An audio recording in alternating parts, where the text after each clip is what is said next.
Meu nome é Mauro José Pereira, eu sou consultor especializado na área têxtil e confecção e também estou na TB Relacionamento.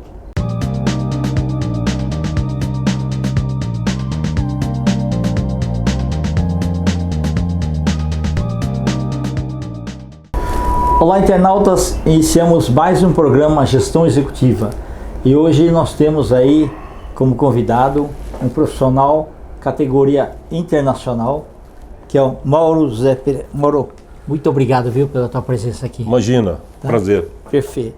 Mauro, conta um pouquinho para os nossos internautas, fala onde você nasceu, o que você estudou, até a gente chegar aí com esses teus projetos internacionais.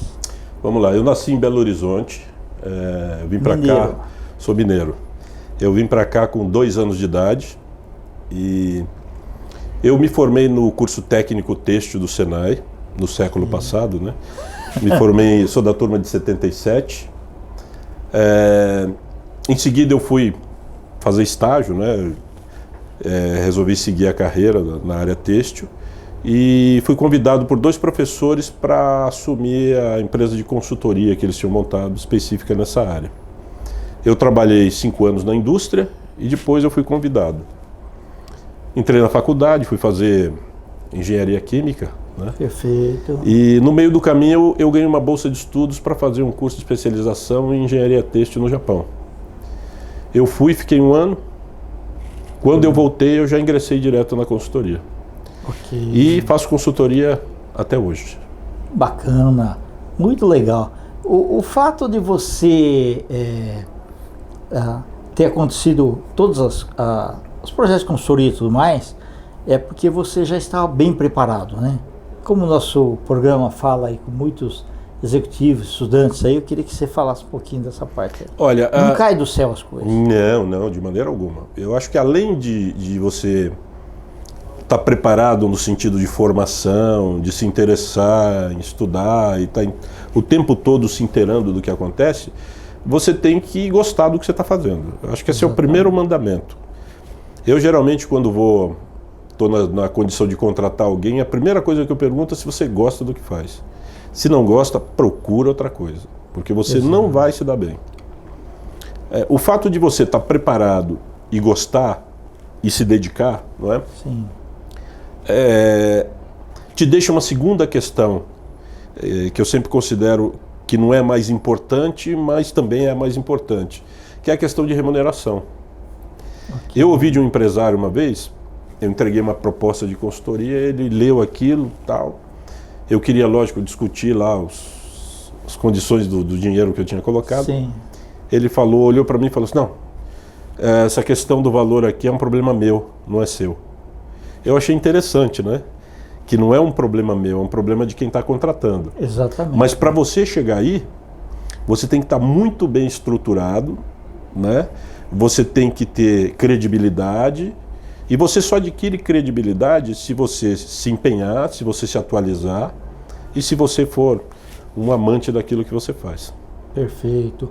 E principalmente agora no mundo digital, você vê, existem plataformas do tipo Reclame Aqui, que a pessoa vai olhar se tem alguma coisa contra a consultoria, né, vai pegar, ligar para algumas empresas que foram seus clientes, ver o tipo de trabalho que você desenvolve. Com certeza. Eu, por exemplo, eu só trabalho por indicação. Okay. Isso é um ponto positivo, porque mostra que o que eu estou fazendo está no caminho. E tem um ponto negativo, que é se eu precisar vender meu produto, eu não sei. Porque eu nunca tive que bater na porta de ninguém. Tá. Geralmente é uma empresa que indica a outra, é um empresário que recebe uma indicação. Geralmente quando ele entra em contato comigo, quem indicou também me liga e fala, olha, indiquei você para tal fulano e tudo mais. Mas já aconteceram casos, por exemplo, eu hoje trabalho para uma empresa de consultoria suíça, chama Gersey, ela está fazendo 98 anos de consultoria. Puxa vida. E até o que eu sei, pelo menos até uns 15 minutos atrás, quando nós começamos, eu sou o único latino-americano que trabalha lá. Não tenho nenhum conhecido, são meus amigos, é em função do trabalho mesmo.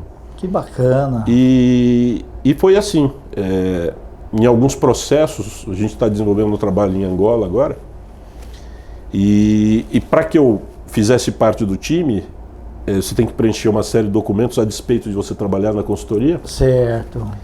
E com indicações.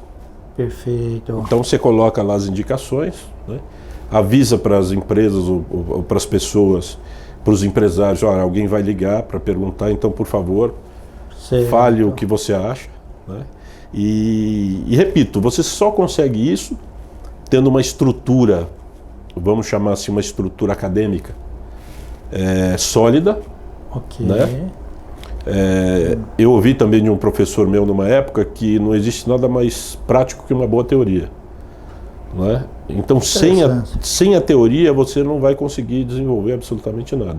Só com conhecimento prático, o teu campo de visão fica muito restrito. Né? Então, hoje em dia, você falou em plataformas, né? Hoje em dia, com o advento da internet, você tem informações o tempo todo, em tempo real, tudo que está acontecendo. Então, o grande desafio é você transformar essas informações em conhecimento. Sim. E transformar esse conhecimento em aplicações práticas. Perfeito. Essa é a chave do... Se é que existe algum segredo, talvez Sim. Esse seja um deles. E muito rápido também, de forma... Muito rápido. Hoje em dia, eu também tive a felicidade de dar aula, né? Continuo dando aula, hoje em dia menos, né, do que eu gostaria, em função das viagens, e faço muita palestra. Há uns 8 anos atrás, eu estava dando aula numa escola aqui perto, e são aulas específicas para o pessoal da área de têxtil e confecção. Perfeito. E eu falei um negócio lá e eu vi que uma aluna ficou me olhando e ela falou, olha, mas isso que você falou é meio restrito. E eu falei, não, eu vou te explicar então a amplitude disso, porque naquela hora aquele assunto era restrito. Aí fiz uma dissertação sobre o assunto, ela falou assim para mim, nossa, você sabe mais que o Google. Aí é que eu percebi o que ela estava fazendo. Ela estava com o celular consultando. Então hoje em dia, você fala um negócio, ele consulta lá e confere se aquilo que você disse é o que o Google está dizendo. Certo. Então você precisa estar muito bem preparado para não passar vergonha, não é? É verdade. E a argumentação para você, olha, isso é assim por causa disso e disso e disso. Então, as oportunidades de você adquirir conhecimento hoje, elas são praticamente infinitas. O tempo todo você pode estar se preparando. Exato. Né? Mas nunca descuidar do viés da aplicação. Sim. Porque você pode ser um conhecedor verborrágico, né? Fala alguma coisa, você começa a dissertar, mas a aplicabilidade daquilo é praticamente nenhuma. Então, isso é muito importante. Ô Mauro, aí você me fez recordar o seguinte. Antigamente, as informações eram restritas. Então você tinha os jornais, você tinha um pouco do rádio, você tinha um pouco da televisão e tal. E com os professores, alguma coisa assim. Hoje, a informação, ela está exponencial. Só que o conhecimento continua sendo linear.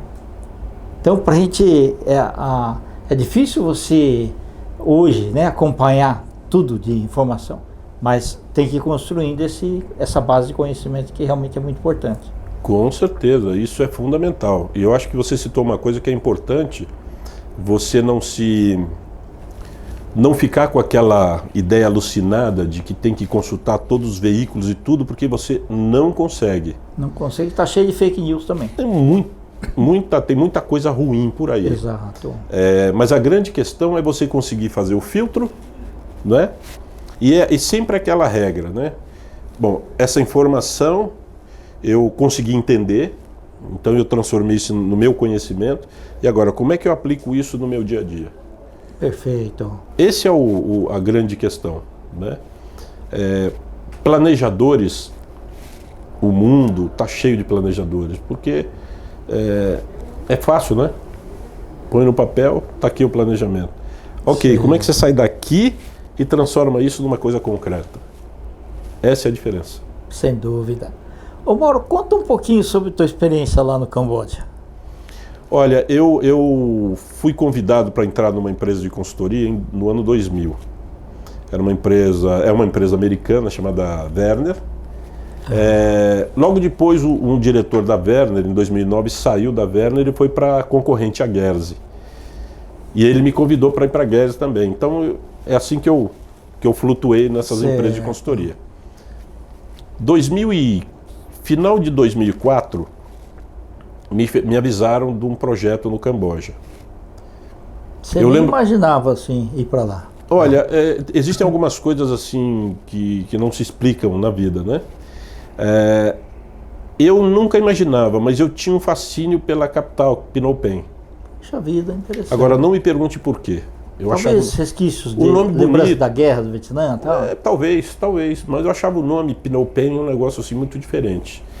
Tanto é que é uma das únicas capitais de países bem distantes da nossa realidade que eu conhecia. Capital do Camboja, Phnom Penh. Nenhuma outra, mas enfim. E quando me comunicaram no final de 2004, que nós iríamos fazer um levantamento do nível de tecnologia das indústrias de confecção do Camboja. Aí fizemos toda uma preparação e eu lembro muito bem que eu fui para lá no Carnaval. Saí daqui numa segunda-feira de Carnaval. Enquanto estava todo mundo na folia. Enquanto todo mundo estava dançando, eu fui dançar lá. Uma viagem de 18 horas, né? Você desce na Tailândia, enfim. E aí nós começamos a fazer um levantamento desse jeito. Você vai para a indústria, entrega um questionário, orienta eles como eles vão preencher, que é o documento principal, e você faz uma visita de avaliação técnica. Essa visita que é o segredo. O pessoal falava inglês? Não, a gente teve que contratar um escritor, porque lá eles falam mais francês do que inglês. Ah, né? ok, tá. Então nós contratamos uma empresa local, era a nossa base, e eu sempre tinha um intérprete comigo. Perfeito. A gente sempre fala inglês de alguma maneira, mas tinha um que falava Khmer, né, que é o cambodjano.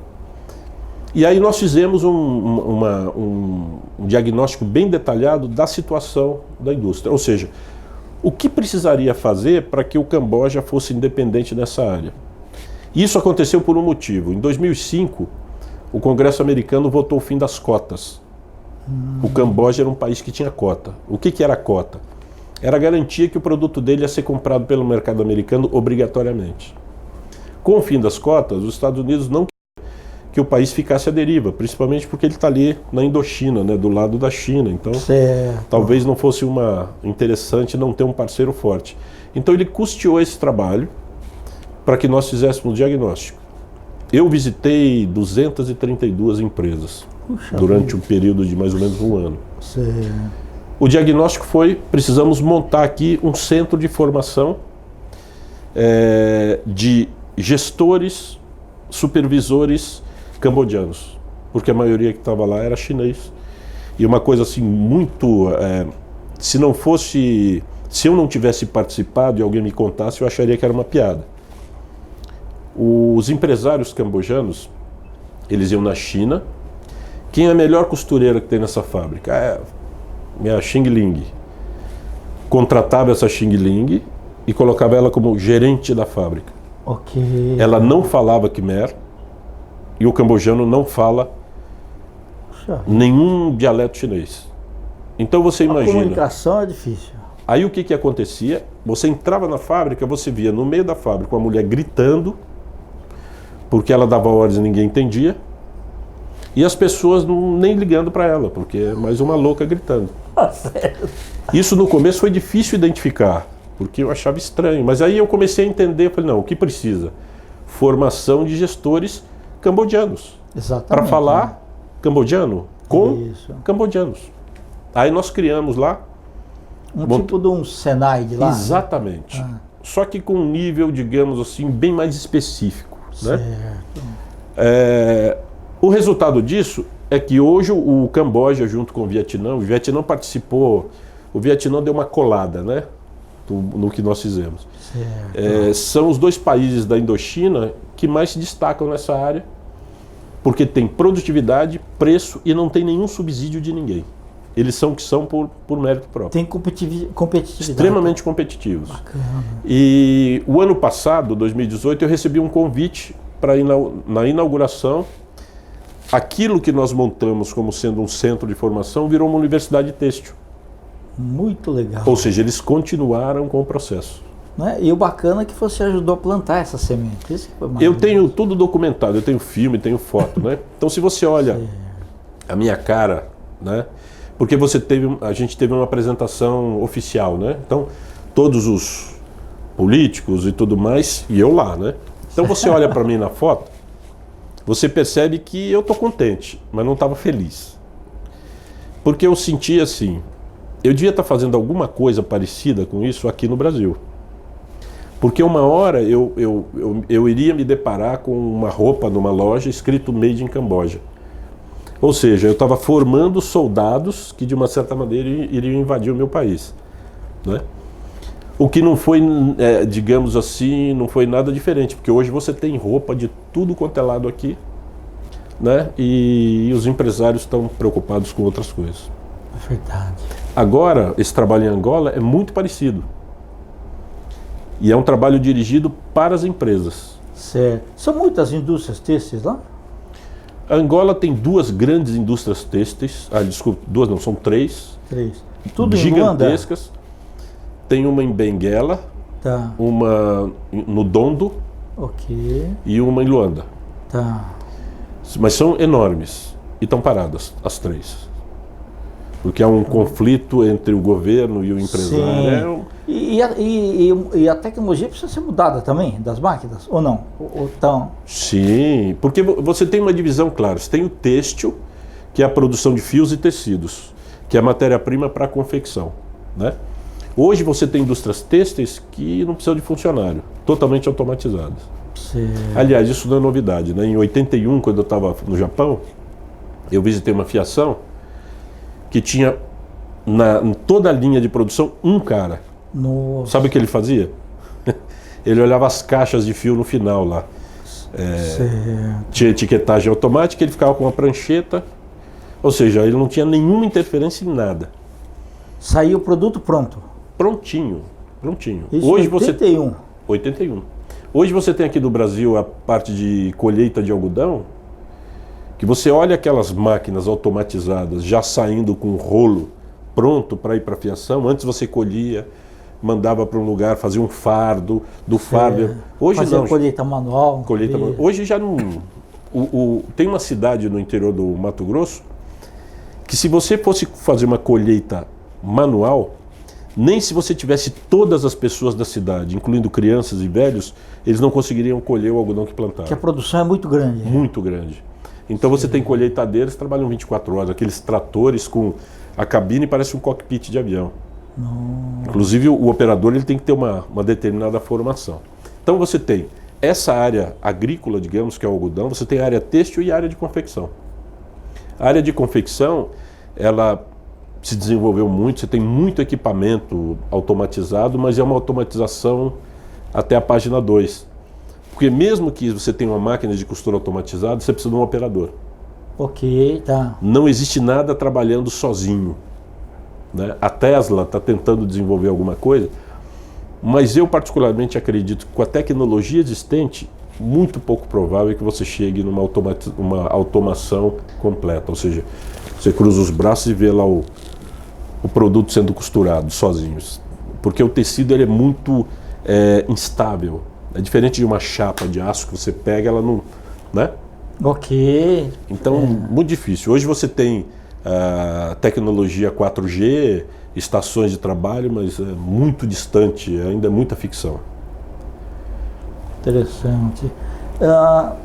Tipo de tratativa que você fez nesses 2 países? Gestão diferente? Modo das pessoas perceberem que algo precisa ser mudado é Rapaz, diferente? Essa sua pergunta é fascinante. Sabe por quê? Porque de bairro para bairro em São Paulo, você tem que mudar a tua linguagem, o teu approach. Verdade. Bairro para bairro. Você imagina de países... No Camboja, nós tivemos um problema no começo seríssimo. Porque o Camboja é um país budista. E eles são da linha budista Zen. Ok. Então você imagina, o budista já é pacifista. Você imagina o pacifista Zen. É mais pacifista. Então, como é que você motiva uma pessoa para produzir? Você não consegue, dinheiro para eles não é mais importante. Eles não já está no mindset dele. Eles não têm essa percepção. Então o que nós tivemos que fazer? Nós tivemos que conversar com os monges. Explicar para eles a importância, porque ele recebendo, o operário recebendo dinheiro, ele consegue melhorar a vida da família. Foi aí que nós conseguimos que eles nos ouvissem. Interessante. Fiz trabalho em vários países. O Quênia, por exemplo, eu tive há 2 anos. É outro completamente diferente a maneira como você chega nas pessoas, como você motiva as pessoas.